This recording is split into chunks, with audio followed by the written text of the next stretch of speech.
Pernah nggak sih ngerasa kesel sama hal sepele? Atau bikin keputusan yang kalau dipikir-pikir lagi kok nggak masuk akal ya? Ternyata nih, itu semua ada polanya loh.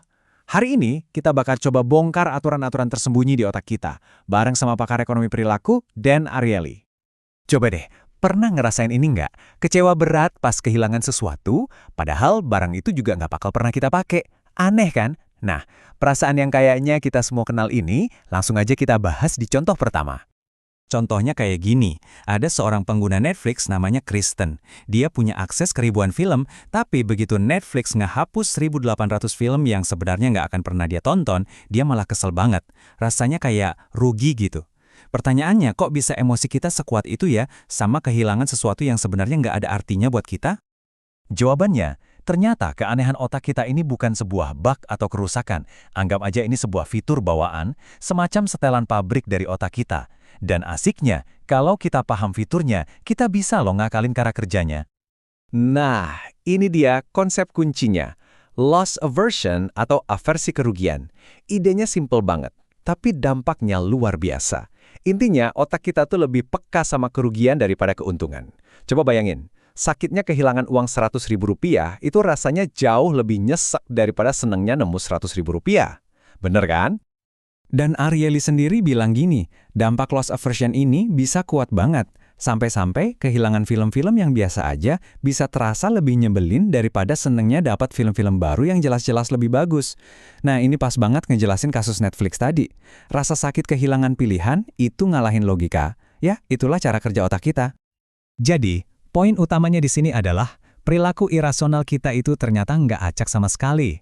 Justru sangat bisa diprediksi. Dan ini keren banget loh, soalnya kalau kita tahu aturannya, kita bisa ngakalin dan nyiapin solusi buat kelemahan-kelemahan kita sendiri.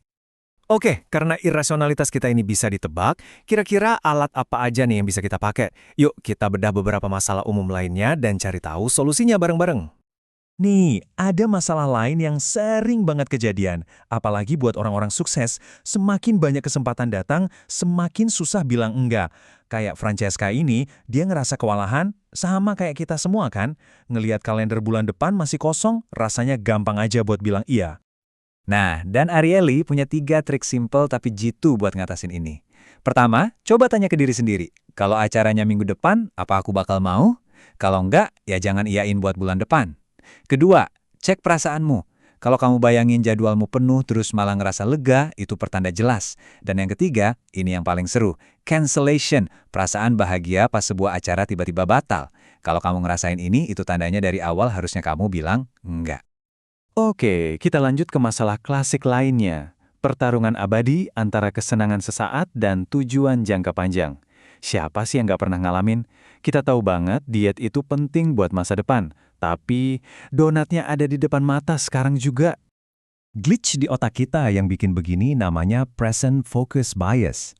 Gampangnya, otak kita itu lebih mentingin hadiah yang bisa didapat sekarang.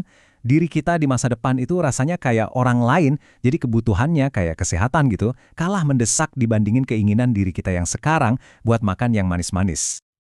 Terus gimana dong ngakalinnya? Kata Ariely, jangan cuma ngandelin niat, tapi bikin aturan yang super ketat, yang nggak bisa ditawar-tawar. Misalnya, nggak ada kue di rumah, atau minuman manis cuma boleh hari Minggu.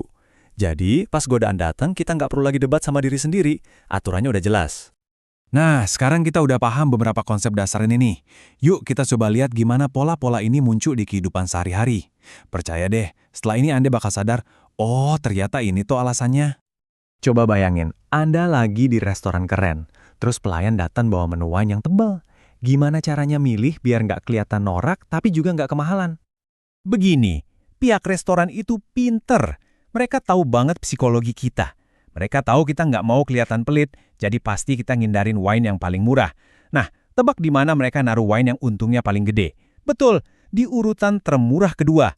Mereka manfaatin rasa takut rugi secara sosial yang kita punya. Oke, pertanyaan cepat lagi.